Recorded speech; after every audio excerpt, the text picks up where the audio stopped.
Po nëse bëjmë një krahasim mes filmave që bëshin dikur para viteve 90 dhe filmave që janë bërë tani në këtë kohë, që me ardhjen e demokracisë në Shqipëri, a i përkasin më pak realitetit ato filma që bëhen sot, pra a e gjenë më shumë veten, pra dikur nëse unë kujtoj filmat që bëshin, ishin shumë ngjashëm me jetën e njerëzve.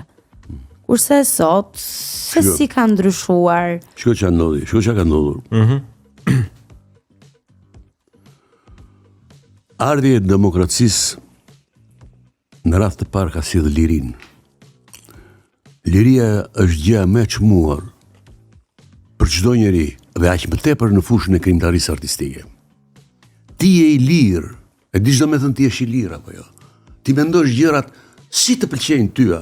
Ti realizosh gjërat si të dëshirosh ti. Kjo është gjëja më e madhe në këtë periudhë ku jetojmë ne sot, liria. Por liria do dhe aftësinë, do dhe punën. Nuk do që pashu një film amerikan ta bëj si ata, nuk e bën dot. Sa i amerikani që ka arritur deri në ato standarde. Sa ka punuar ai, edhe sa ka investuar ai për të arritur në ato.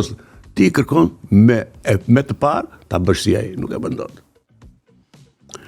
Edhe liria duhet të ketë kufit e saj në vetdijen e individit. Ti e ke lirin, bëj si të duash. Por çdo gjë të dalë prej laboratorit tënd. Laboratori është mendja dhe zemra jote. Ky është laboratori. Jo të më marrësh mua dhe të më kopjosh skena të cilat ti i ke parë diku. Ja. S'kam qenë kur me këtë. Po, kur flasim për kineman shqiptare, edhe mund të bijem dakord që është kjo përpjekja, po për të imituar disi, ka tema autentike shqiptare që mund të trajtoheshin në kinema ose në teatr, dhe që nuk i trajtojnë, po themi, ose nuk i mendojnë si të përshtatshme. Jeta e të tërë shqiptarëve, jeta jonë është një subjekt jashtëzakonshëm. Jo jeta e shoqërisë tonë, dramaciteti, vuajtjet, apo komedia e shoqërisë tonë. Por po të marrësh një individ, dhe të dëgjosh jetën e tij, është një histori që mund të ekranizohet, mund të vihet në teatr. Jeta e një individi, mendoj jeta e një shoqërie të tërë si shoqëria shqiptare. Është shumë e pasur në subjekte, është shumë e pasur në ngjarje. E kupton? Shumë e pasur jeta e shqiptarëve. Është tronditse shpeshherë jeta e shqiptarëve. Dhe aq më tepër që ne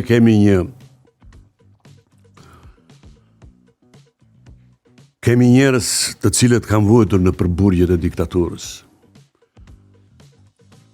Që jetën e tyre po ta marrësh shumë tronditse. Të ekranizosh jetën e ish të burgosurve politik. Është shumë tronditse për çdo sy, jo vetëm këtu, po në gjithë botën.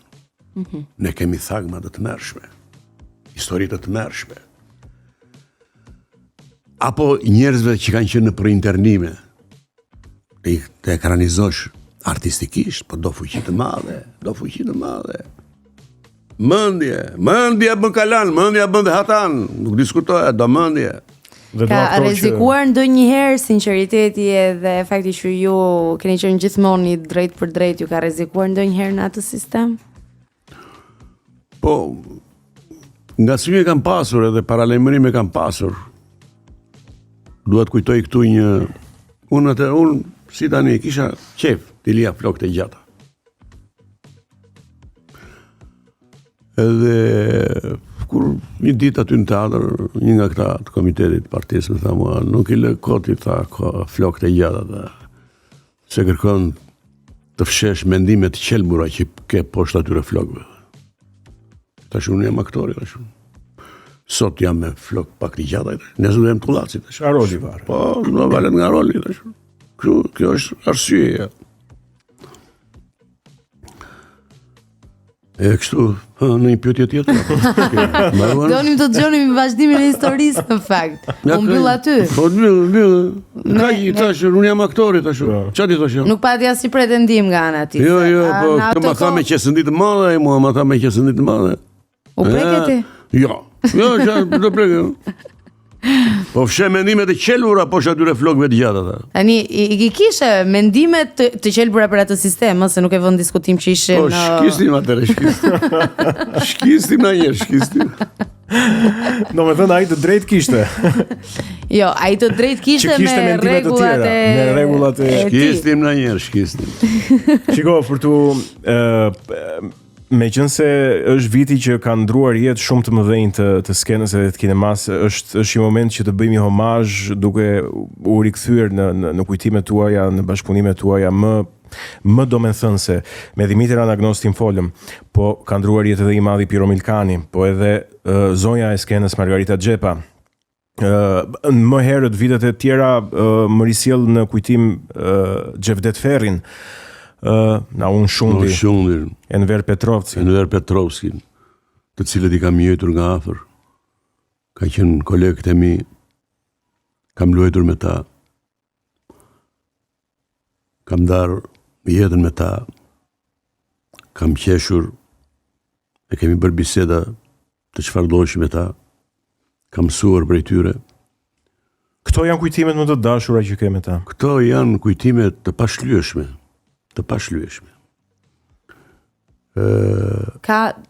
Është dikush që me cilin keni pasur një marrëdhënie më të ngushtë? Po, Naun Shundi ka qenë miku im në teatr, nga më të ngushtit. Nauni kishte aftësinë që përmendëm neve, të ishte aktor i shkëlqyer, të ishte regjisor shumë i zoti, por edhe dramaturg. Kam luajtur edhe në veprat që ka shkruar Nauni.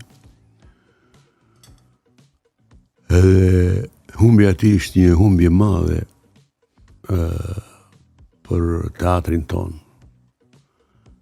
Një djalë modest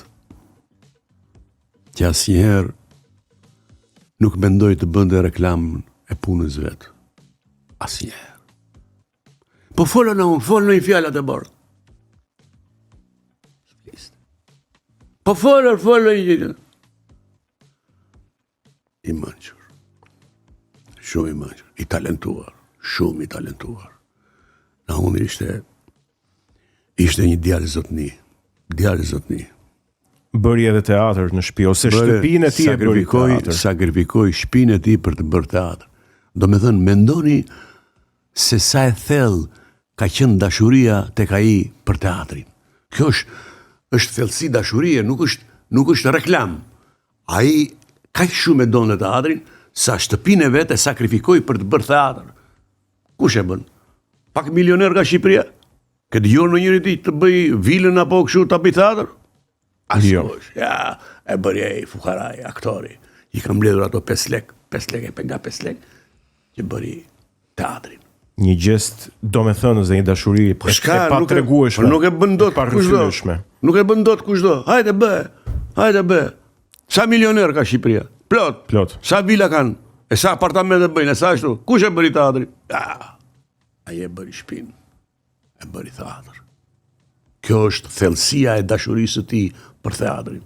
E jashtëzakonshme. Ka një gjë të mrekullueshme për artistët, ndryshe nga qeniet e tjera njerëzore, që mund të largohen fizikisht, ama janë gjithmonë aty. Pa diskutim, sepse vepra e çdo aktori, e çdo artisti është një vepër që ka komunikuar me publikun dhe ajo nuk mund të harrohet, nuk mund të kollaj nga kujtesa e publikut. Ajo është aty, sepse nëpërmjet asaj vepre publiku ka marrë emocione, ka marrë edukat, ka marrë mësim, ka marrë filozofi, ka mësuar diçka.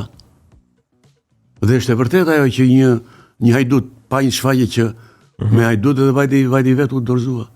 Po. Katarsisi që përjetoi. Që përjeton njeriu, sigurisht. Teatrin, njerëzimi. Prandaj teatri nuk vdes kurrë. Këtu e 3000 vjet përpara që u krijua teatri, u krijua vetë nga njerëzit. Thanë, dale të vëmë 5 vjet atje të shikojmë si jetojmë ne. Të shikojmë veten e tyre. Prandaj u krijua teatri. Pa na bënë çik neve jetën tonë dhe i mori i njëti në sken kush kishte të mek më tepër talente kështu. Dhe i njëti vet. Prandaj është krijuar vetë nga njerëzit teatri. Nuk e ka ardhur nga një urdhër nga komiteti i partisë të krijojë teatri. Kjo është filozofia. Në fakt, mua më vjen në mendje edhe Churchill, një shprehje e tij, kur nga lufta edhe nga situata goxha e rënduar ekonomike, jepet sugjerimi hajde të prishim teatrot. Edhe përgjigjja ishte po ne prandaj po bëjmë luftën për të ruajtur këtë pasuri. Po, edhe thënie e madhe Napoleon Bonapartit. Nuk po i thoshin atë që ne po humbasim betejat në ku po i bënda ne nga Abisinia, nga Rusia, nga po i bënda do betejat. Nuk po i thoshin këta generalet që po humbasim betejat. Dhe ai bëri një pyetje shumë të thjeshtë. Ka spektator, tha, komedia franceze? Jo, madhëri, tha, nuk para ka, tha. Po pse s'me thoni që kemi humbur luftën? Jo betejën, luftën. Luftën, kemi humbur luftën. Vetëm nga pjesëmarrja e publikut në komedinë franceze. Po ne e kemi humbur luftën dhe me qënë se përmende Napoleonin, a edhe Churchillin Viola, teatri është më politik se politika. Po. Ne e kemi humbur luftën, ne këtu në Shqipëri. Ne jemi vrarë çfarë lufte do bështetë. Ne jemi të vrarë. Ne jemi të azgjësuar çfarë lufte kërkon ti. Me kufon edhe bësh luftën ti? Arti, kultura, do investime, mik, do njerëz të zot, të paraprind, të nxisin, të inkurajojnë, të investojnë, bëhet me lëmosh. Teatri apo kinema nuk bëhet me lëmosh. La charité nuk bëhet me hapi kapelën të edhin ka 100 nërga. Ja. Do plane të rëndësishme kultura. Transformimi dhe rritja e kulturës së një kombi transformon të gjitha skajet dhe të gjitha punërat e tija. Njerëzit bëhen më të mirë, bëhen më punëtor, bëhen më të dashur, forcohet dashuria. Sigurisht, prandaj njeriu duhet mbetet dhe duhet të zhvillohet si njeri. Këtë e bën arti dhe kultura. Sepse në fakt, tani që yjet e mëdhenj, po them kështu simbolikisht, yjet e mëdhenj po shuhen në homazh të mëdhenjve të skenësve të teatrit, ku patjetër dhe ti bën pjesë tek ata për mua, në pas një diskutim. Përveç talentit tuaj, ishte dhe investimi i atij shteti që ishte, ashtu si ishte, me të gjitha problemet e tij, po investimi shtetëror. Edhe pyetja ime si i ri, që jam në këtë brez është, ja ikët ju, po pastaj çfarë do bëjmë ne? Për artin, për kulturën. Kur investimet janë tmerrsisht të pakta dhe kaq problematike. Ne të rinjt. Regjizor, jo unë, regjizor të rinj, aktor të rinj, çfarë do bëjmë? Unë kam shpresën dhe besimin që ju do ndërtoni një jetë më të bukur nga ne. Jo thjesht se ju investon apo nuk ju investon shteti apo privati. Por do t'jetë nevojë e brendshme, e thellë e shoqërisë shqiptare për të ecur në drejtim të kulturës, të artit.